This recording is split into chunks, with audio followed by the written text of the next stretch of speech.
rabut. Ada buat tak pula. Rabut pilih ya. Yang cik memang pun dah pergi. Kan orang pakai orang kuliah kata tu.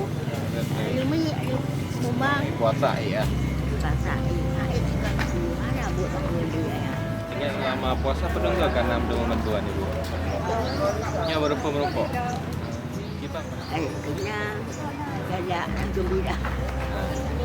Mak imam. Dah punya hari berbuka baju yang ni. doa gurunya nah. Insyaallah. Dah punya hari berbuka. Amin.